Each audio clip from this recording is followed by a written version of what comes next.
नमस्कार साथियों, मैं शंकर सातनकर, सहायक प्राध्यापक, शासकीय महाविद्यालय भीमपुर। सार्थक पहल की ओर से आज की इस क्लास में मैं आप लोगों का हार्दिक स्वागत करता हूं, अभिनंदन करता हूं। मित्रों, सार्थक पहल एक ऐसा संस्थान है जो विभिन्न प्रतियोगी परीक्षाओं की तैयारी जो है वो निःशुल्क कराता है, और इसी कड़ी के अंतर्गत आज मैं आप लोगों के सामने उपस्थित हूं, और जिसमें हमें सिख संप्रदाय पढ़ना है। सिख संप्रदाय हमें पढ़ना है। सिख संप्रदाय।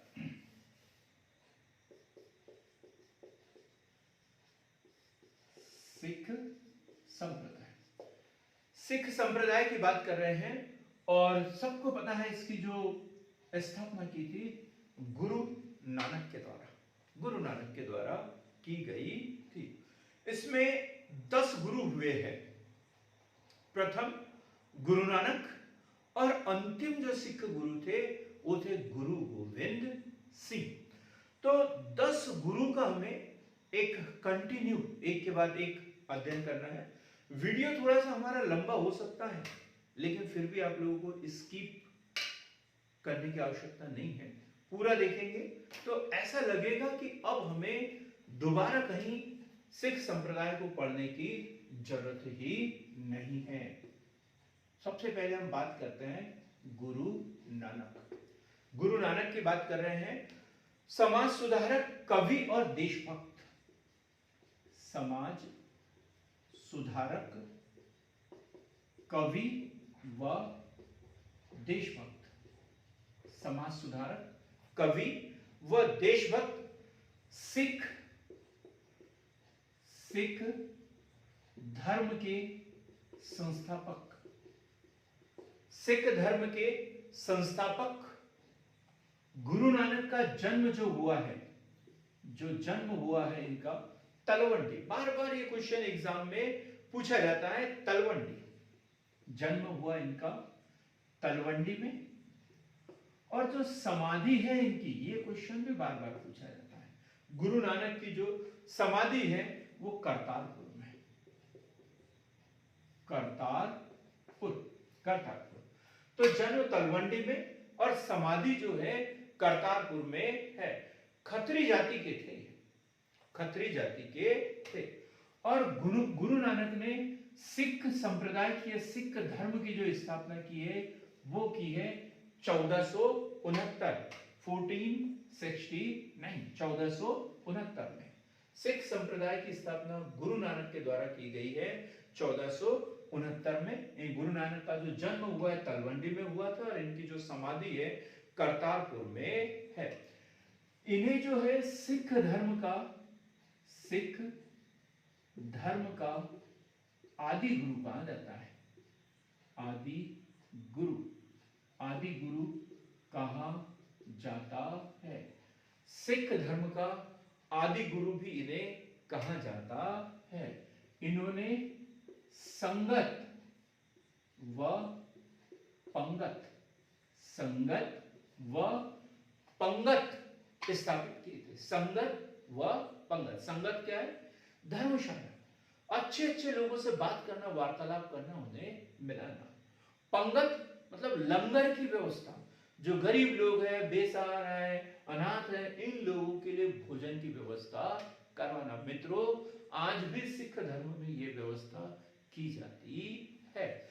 तो संगत व पंगत ये किसकी देन है? गुरु नानक की देन है। हिंदू मुस्लिम एकता पर बल दिया इन्होंने।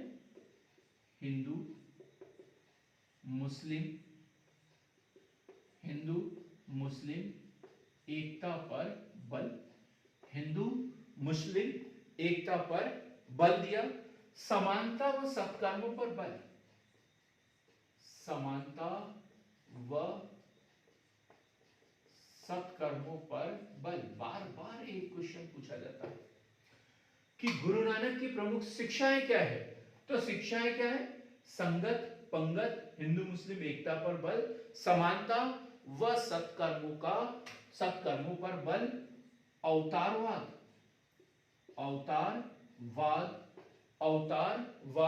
वह कर्म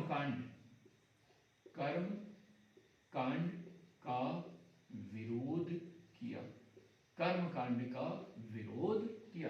तो मित्रों, हमने पढ़ा सिख धर्म के संस्थापक गुरु नानक के विषय में, जो कि एक समाज सुधारक, कवि व देशभक्त है। सिख धर्म की स्थापना उन्होंने 1469 में की थी।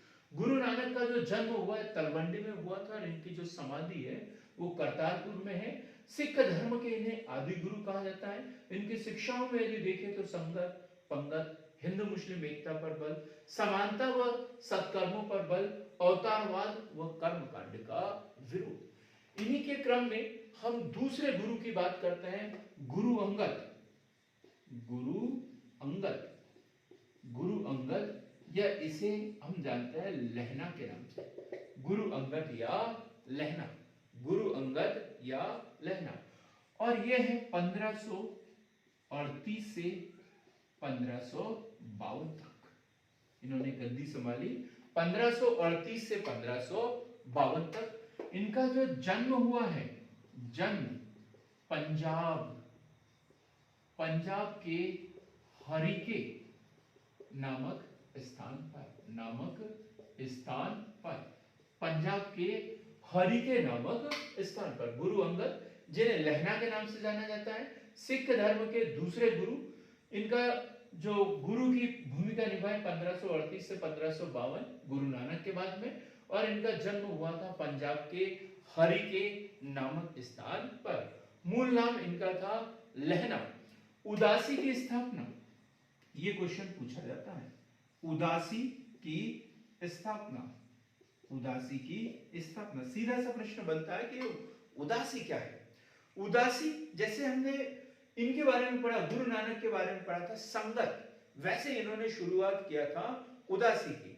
तो विभिन्न मतावलंबियों, मतों, पंथों, संप्रदाय के योगी संतों से आध्यात्म संबंधी वाद विवाद जहां पर होता था, जैसे अकबर के द्वारा जो धर्म स्थापित किया था, इबादत खाने की बात कर रहे थे, सुलह कुल की नीति की बात कर रहे हैं, तो वैसे इन्होंने स्थापित किया था उदासी की स्थापना की। और ये क्वेश्चन गुरुमुखी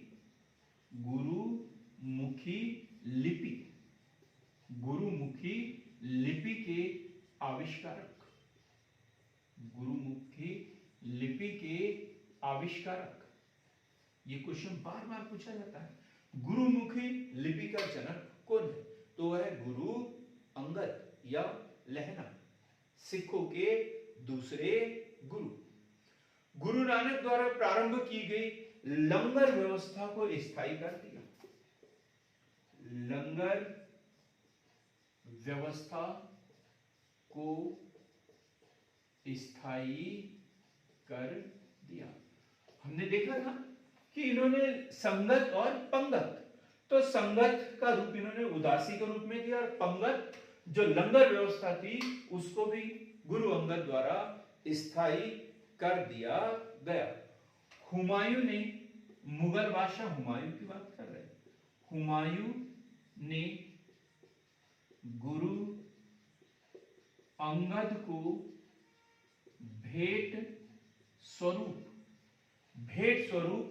पंजाब प्रांत दिया था, क्वेश्चन इंपॉर्टेंट है ये। और हम यहाँ अकबर के विषय में कंफ्यूज हो जाते हैं, क्योंकि गुरु अमरदास के समय रहेंगे अकबर, और वो उन्हें दान देंगे अमृतसर। ठीक, तो हमने दो गुरु के बारे में पढ़ा, प्रथम गुरु अंगद, गुरु नानक, और दूसरे गुरु अंगद। अब हम बात करते हैं तीसरे गुरु की, जिनका नाम है अमरदास। क्या नाम? अमरदास। तीसरे गुरु अमरदास, और ये 1552 से 1574, 1552 से 1574 तक, 1574, 1552 से 1574। सिख धर्म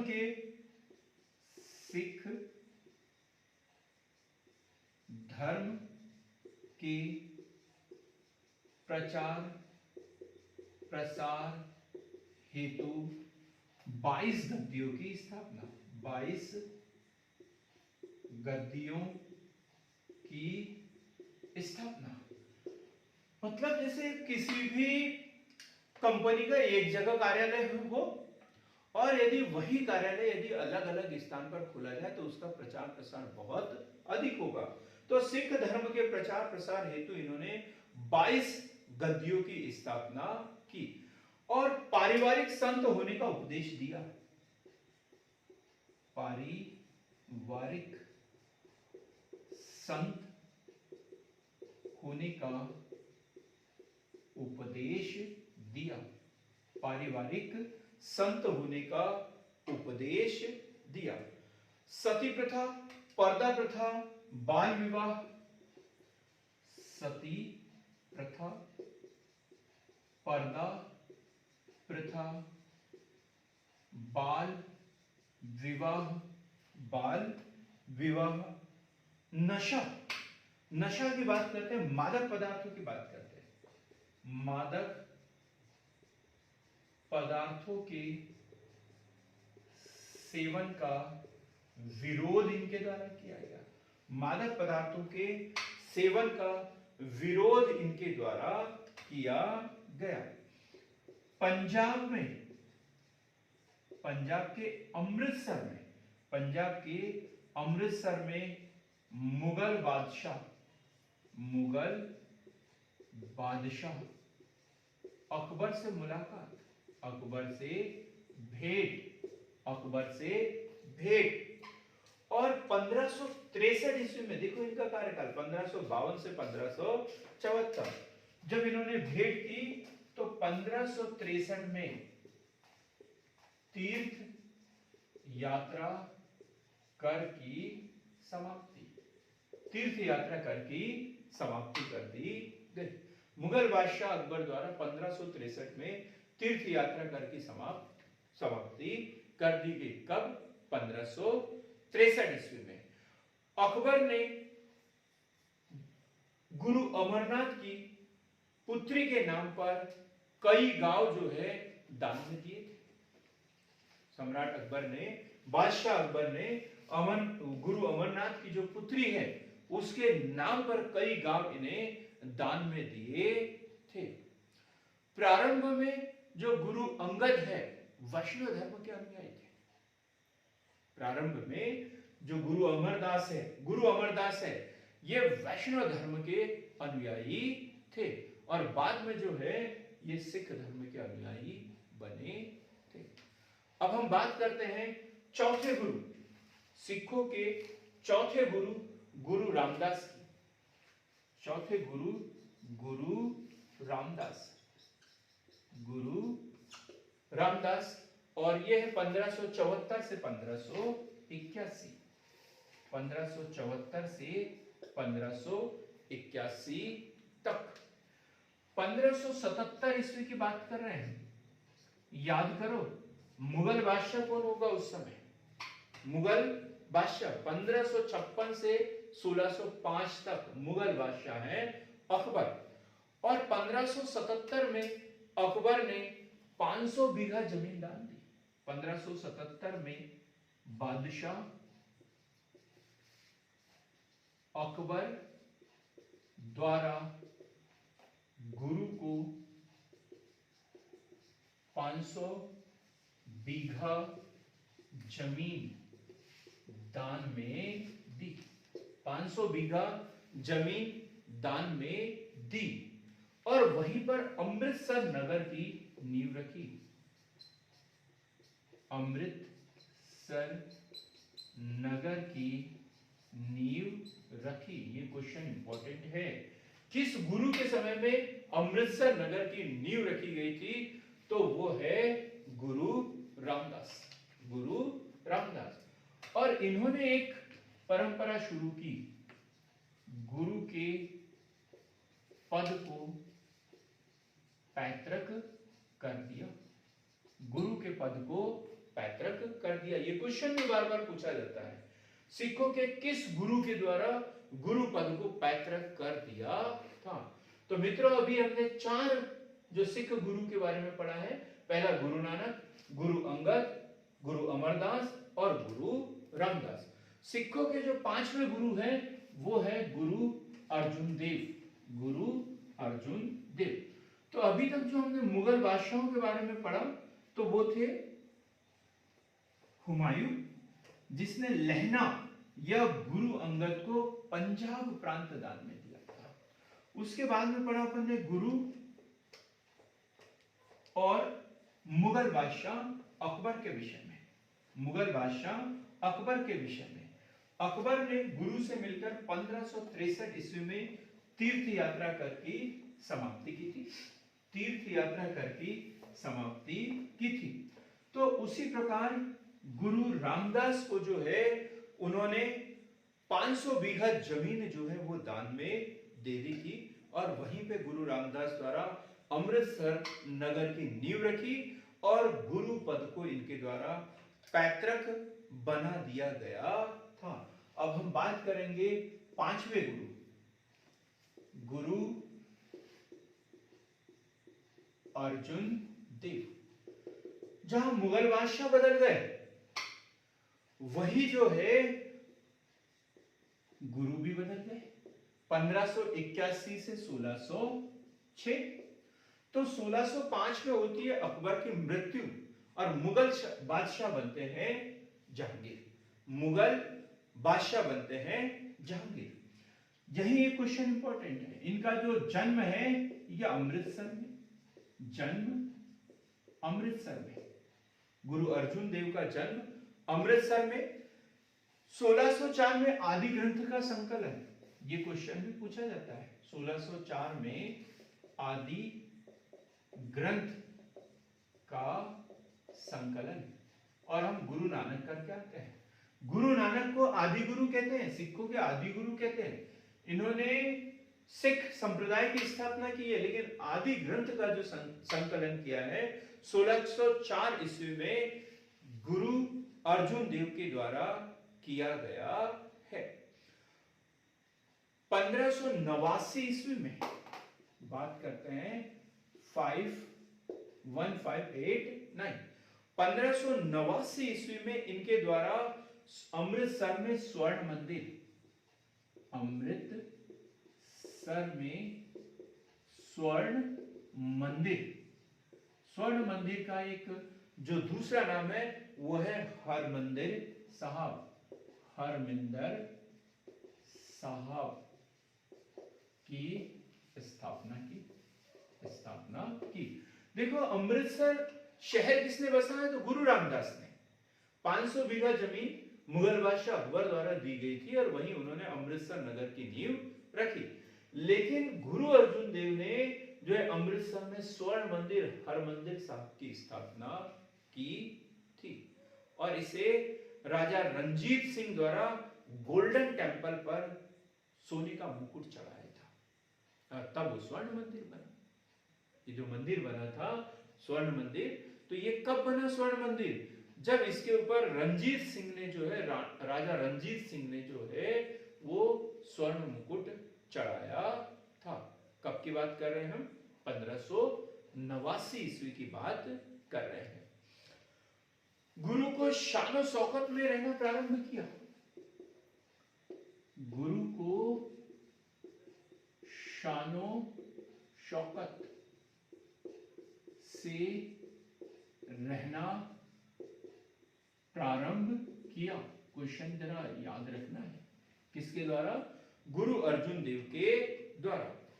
सभी सिखों को अपनी आय का 10%, सभी सिखों को अपनी आय का 10% दान देना है, धर्म के नाम पर दान देना है और जिसके आधार पर वो लंगर चलाएंगे। 10% दान देना है। ये परंपरा मुस्लिम धर्म में थी और वो जकात देते थे। अपने कुल आय का लगभग 2.5% जकात देते थे। लेकिन गुरु अर्जुन देव ने कितना बोला? 10% जो है दान देना हुआ। 1606 ईस्वी में इनके साथ एक दुर्घटना। 1606 जहांगीर का पुत्र खुसरो को आशीर्वाद आशीर्वाद देने के जुर्म में 1606 में खुसरो को आशीर्वाद देने के जुर्म में जहांगीर द्वारा मृत्युदंड दिया गया। जहांगीर द्वारा इन्हें मृत्युदंड दे दिया गया। जी, हमने बात की है सिखों के 5वें गुरु गुरु अर्जुन देव की। अब हम बात करते हैं 6वें गुरु गुरु हरगोविंद। गुरु हरगोविंद की, गुरु हरगोविंद, और इनका समय है 1606 से 1645। 1606 से 1645, 1606 से 1645। इनका भी जन्म जो है अमृतसर में हुआ और सिखों को सैन्य संगठन का रूप दिया। ये इंपॉर्टेंट है। सिखों को सैन्य संगठन का रूप दिया। सिखों को सैन्य संगठन का रूप किसने दिया? गुरु हरगोविंद द्वारा दिया गया। धन के बदले घोड़े व हथियार लेना प्रारंभ किए, जबकि हमने अर्जुन देव के बारे में पढ़ा अपनी आय का 10% दान लेना है। लेकिन गुरु हरगोविंद ने बोला यदि धन नहीं दे सकते तो घोड़े व हथियार ही दे सकते हैं, क्योंकि हमें सैन्य संगठन, क्योंकि इनसे पहले वाले गुरु को जो है जहांगीर द्वारा मृत्युदंड किया गया था, तो इनको एक प्रतिशोध के रूप में भी तैयार करना था। इनको लगा कि नहीं, धर्म के साथ साथ शक्ति होना भी बहुत जरूरी है, तो इन्होंने सिखों को सैन्य संगठन का रूप दिया और धन के स्थान पर उन्होंने घोड़े व हथियार भी दान में लेना शुरू कर दिया। सिखों को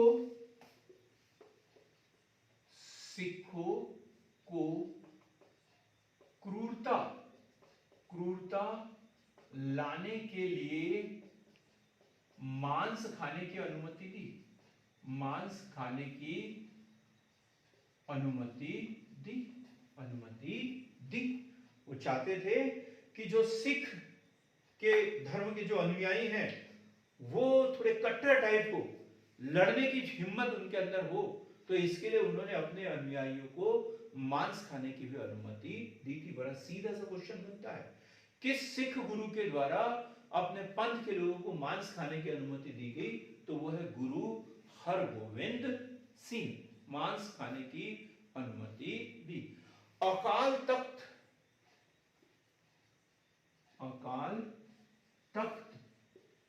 की स्थापना। अब गुरु का जो स्थान है बहुत ऊंचा बनाया गया, बहुत ऊंचा बनाया गया, इसे कहते हैं अकाल तख्त। ये क्वेश्चन भी बनता है, अकाल तख्त की स्थापना किस गुरु के समय हुई? गुरु हरगोविंद के समय में हुई थी। अमृतसर की किलेबंदी की गई इनके द्वारा। अमृतसर की किलेबंदी की गई। और बात कर रहे हैं हम 1645 की, तो जो जहांगीर की मृत्यु हुई थी 1627 ईस्वी में। हम बात करें 1645 में, तब मुगल बादशाह कौन थे? शाहजहां। तो बाज को लेकर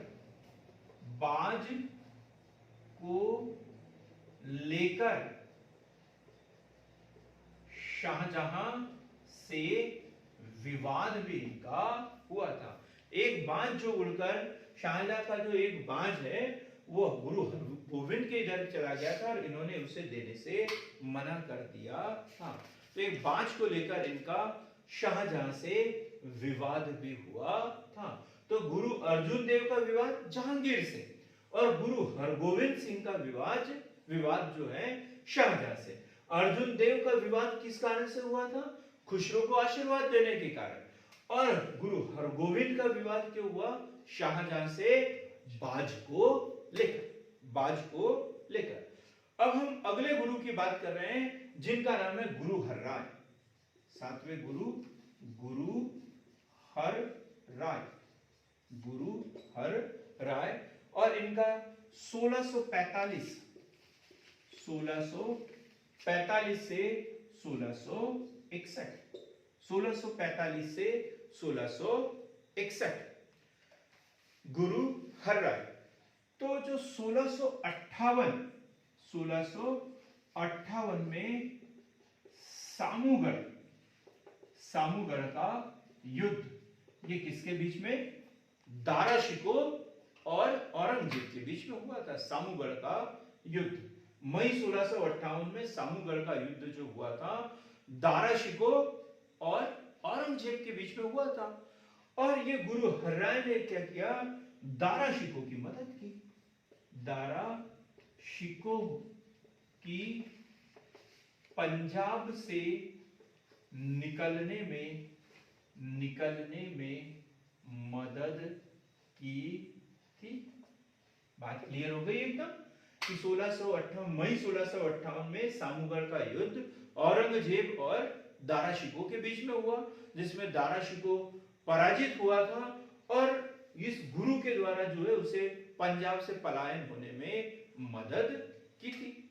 अब बदले में औरंगजेब शासक उस समय उन्होंने बोला कि दरबार में जो है गुरु को हाजिर किया जाए।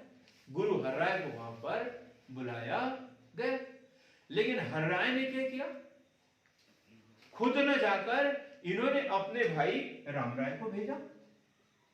अपने भाई रामराय को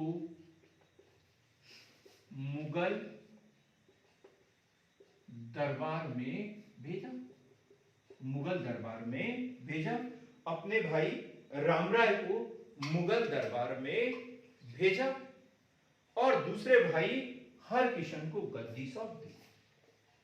और दूसरे भाई हरकिशन को गद्दी सौंप दी। एक तो डर, औरंगजेब जैसा कट्टर शासक जो हो और जिसने मुगल दरबार में बुलाया हो और अपने भाई एक रामराय को भेज दिया, और इधर क्या किया? गद्दी भी छोड़ दी और दूसरे भाई हरकिशन को गद्दी सौंप दी। तो इस कारण हरकिशन और रामराय के बीच में जो है गद्दी को लेकर संघर्ष भी हुआ था। तो पहली बार जो है गद्दी को लेकर, गुरु के पद को लेकर संघर्ष हुआ, और वो भी दो सगे भाइयों के बीच में। किसके बीच में? रामराय और हरकिशन के बीच में। तो हम 8वें गुरु की बात कर रहे हैं और 8वें गुरु का नाम है हरकिशन।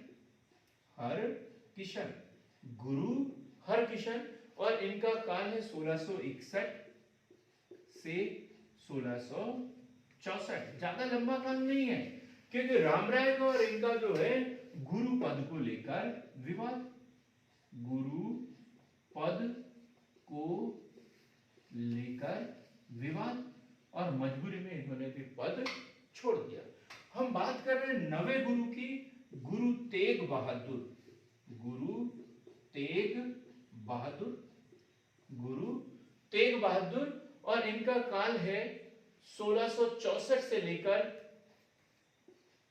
1664 की बात कर रहे हैं। 1664 गुरु तेग बहादुर। गुरु हरकिशन द्वारा गद्दी पर बैठाया गया। गुरु हरकिशन का जो है गुरु पद को लेकर अपने भाई रामराय को लेकर विवाद हुआ, लेकिन इन्होंने भी गुरु पद छोड़ दिया और 1664 ईस्वी में जो है गुरु हरकिशन द्वारा तेग बहादुर को गद्दी पर बैठाया गया। गद्दी पर बैठाया गया। बाकला देव बाबा के नाम से जाना जाता है नहीं, ये क्वेश्चन एग्जाम में पूछा गया है। बाकला देव बाबा के नाम से जाना जाता है। इन्हें बाकला देव बाबा के नाम से भी जाना जाता है। अब देखो, बात जो है गुरु पद को लेकर विवाद तो शुरू हो गया और जबरदस्ती है गुरु तेग बहादुर को गुरु पद भी सौंप दिया गया, लेकिन रामराय द्वारा इनका विरोध किया गया। धनराय गुरु पद को लेकर धनराय व बाकलादेव बाबा के नाम से जाना गया, और गुरु पद को लेकर धनराय व रायमल द्वारा इनका विरोध किया गया। रायमल द्वारा विरोध किया गया। अब बात यहीं से बिगड़ गई। कहां से? गुरु हरराय से, कि इन्होंने सामूगढ़ के जो युद्ध हुआ इसमें दारा शिकोह की पंजाब से बाहर निकलने में मदद की। औरंगजेब ने इनको मुगल दरबार में बुलाया, खुद ने जाकर अपने भाई रामराय को भेजा और दूसरे भाई हरकिशन को गद्दी पर बैठा दिया, और यहीं से गुरु पद को लेकर विवाद हुआ। फिर हरकिशन को बैठाना, लेकिन वहां पर भी गुरु पद को लेकर विवाद। फिर उनकी जगह गुरु तेग बहादुर को बैठाना, लेकिन गुरु तेग बहादुर, जिन्हें बाकलादेव बाबा के नाम से भी जाना जाता है, इनका भी धनराय व रायमल द्वारा विरोध किया गया, और ये भी गुरु से पद से हट गए। और अंतिम गुरु की बात कर रहे हैं हम, और इसे बड़े अच्छे से भी पढ़ना है क्योंकि बार बार ये क्वेश्चन पूछा जाता है। सिखों के अंतिम गुरु, 10वें गुरु, गुरु गोविंद सिंह। गुरु गोविंद सिंह सबसे बड़ा नाम इसमें। जन्म जो हुआ है इनका, जन्म जो हुआ है वो है पटना बिहार में।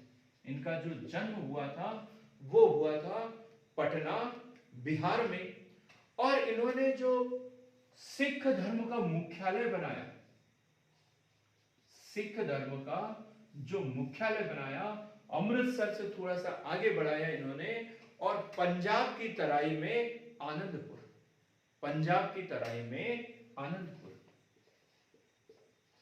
पंजाब की तराई में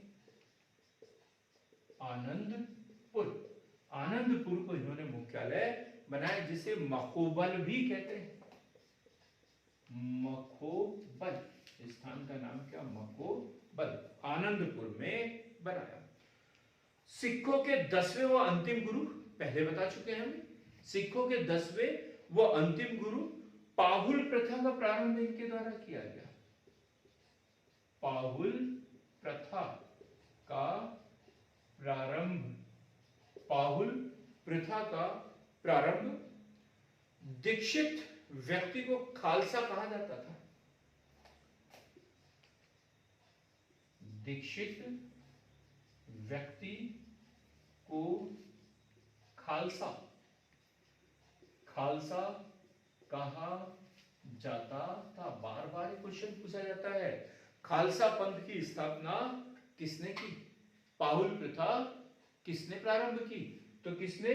सिखों के 10वें अंतिम गुरु, गुरु गोविंद सिंह के द्वारा की गई। अब देखो, अभी तक इनके नाम जो है, गुरु नानक, गुरु अंगद, गुरु अर्जुन देव, गुरु हरगोविंद, गुरु हरराय, हरकिशन, गुरु तेग बहादुर, इनके नाम में क्या है? गुरु गोविंद सिंह। तो अपने नाम के पीछे, सिखों के नाम के पीछे सिंह शब्द लगाना शुरू किया, और तब से शुरुआत हुई। हर सिख गुरु के नाम के आगे जो है वो सिंह शब्द मिलेगा। क्लियर हो गई बात? सिखों के नाम के पीछे जो है सिंह शब्द लगाना प्रारंभ किया गया। जो इस धर्म में ये पाहुल प्रथा शुरू की थी, दीक्षित किया जाता था, और जब दीक्षित हो जाता तो उस व्यक्ति को क्या कहते थे? खालसा। 1699 में खालसा पंथ की स्थापना, 1699 में खालसा पंथ की स्थापना, 1699 में खालसा पंथ की स्थापना, 1699 में खालसा पंथ की स्थापना या खालसा पंथ का गठन। पंचम कार का पालन करना, पंचम कार, पंचम कार का पालन करना, पंचम कार का पालन करना। पंचम कार क्या है? केश, कंघा, कड़ा, कटार, कच्छा, केश, कंघा, कटार, केश, कंघा, कठार, कच्छा और कड़ा। कच्छा और कड़ा, ये सभी सिक्कों के पास में होना चाहिए। तो पंचम कार का जो पालन करना है, शुरुआत की गई इन्हीं के द्वारा, केश, कंघा, कटार, कच्छा और कड़ा। दशम ग्रंथ, दशम ग्रंथ गुरु गोविंद सिंह की जो कृति है, जो उनके विचारों का संकलन है, उसे दशम ग्रंथ कहते हैं। देखो, आदि ग्रंथ का संकलन गुरु अर्जुन देव के द्वारा किया गया था, और दशम ग्रंथ का जो संकलन है गुरु गोविंद सिंह के द्वारा किया गया। गुरु ग्रंथ साहब की रचना की इनके द्वारा। गुरु ग्रंथ साहब की रचना की गई।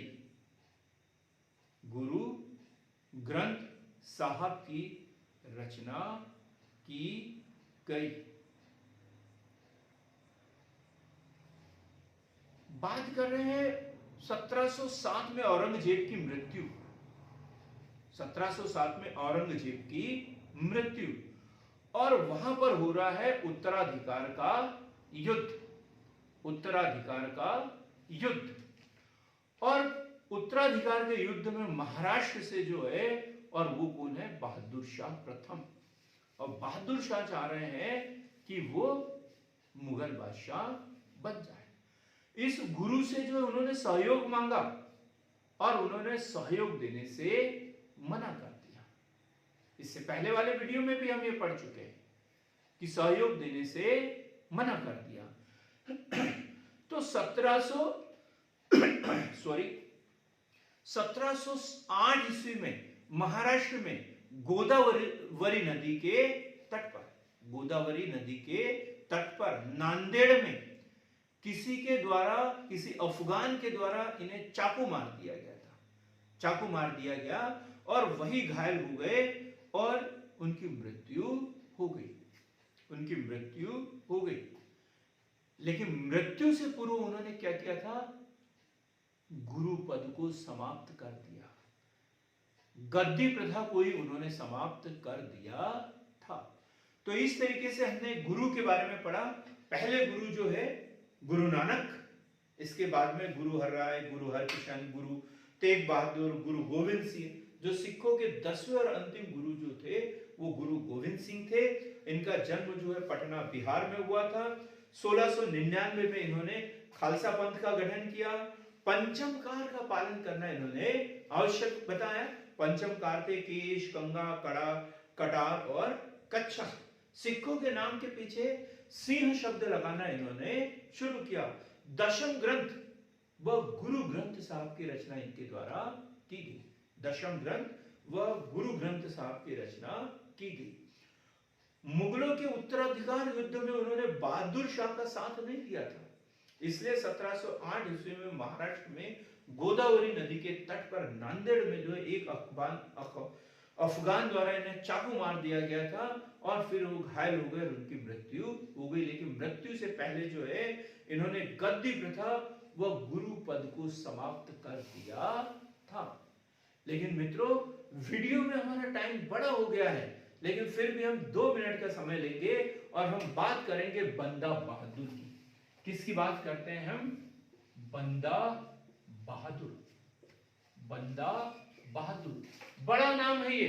गुरु पद के बाद में यदि किसी का नाम आता है तो वो है बंदा बहादुर। मित्रों, इसका जो जन्म हुआ था 27 अक्टूबर 1690 में। 27 अक्टूबर 1690, और इनका मूल नाम था लक्ष्मण दास। मूल नाम था लक्ष्मण दास, जिन्होंने पंजाब में सिख संप्रदाय की स्थापना की। पंजाब में सिख संप्रदाय की स्थापना की। किसानों से कर एकत्रित किया इन्होंने। हम संप्रदाय की नहीं, सिख राज्य की बात कर रहे हैं। पंजाब में एक सिख राज्य की स्थापना कर ली इन्होंने, और लोगों से कर वसूल करना भी शुरू कर दिया। लगातार 8 वर्षों तक इन्होंने मुगलों से संघर्ष किया और विजयी भी होते रहे। लगातार 8 वर्षों तक इन्होंने मुगलों से संघर्ष किया और विजयी होते रहे। इन्हें सच्चा पादशाह या सच्चा सम्राट कहा जाता है। ये क्वेश्चन एग्जाम में कई बार पूछा गया है और हम लोग गुरु नानक, गुरु गोविंद सिंह इन्हीं के बीच में उलझे रहते हैं। सच्चा पादशाह किसे कहा जाता है? बंदा बहादुर। उनका मूल नाम क्या था? लक्ष्मण दास। बंदा बहादुर का मूल नाम क्या था? लक्ष्मण दास। 1716 ईस्वी में 1716 8 जून 1716 तारीख याद रखेंगे। 8 जून 1716 में उत्तरकालीन मुगल बादशाह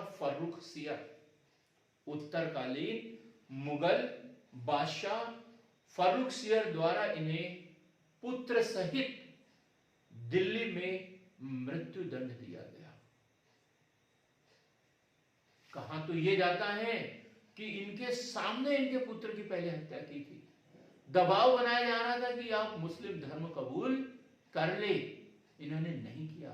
इनके सामने इनके पुत्र की हत्या कर दी गई थी और बाद में फिर इनकी भी हत्या कर दी गई। इतिहासकार विक्रमजीत सिंह क्या बोलते हैं?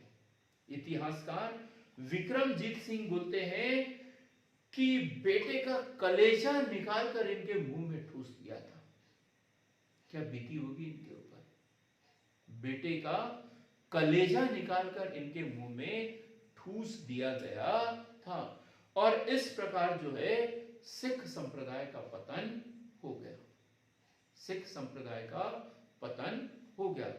तो मित्रों, इसी तरह हम प्रेरक जानकारी के साथ में, नए नए वीडियो के साथ में, सार्थक पहल के साथ में आप लोगों से मिलते रहेंगे। और अगला जो हमारा वीडियो होगा वो जो मुगल सिख संप्रदाय की पुनर्स्थापना की बात करेंगे, राजा रणजीत सिंह के विषय में हम पढ़ेंगे।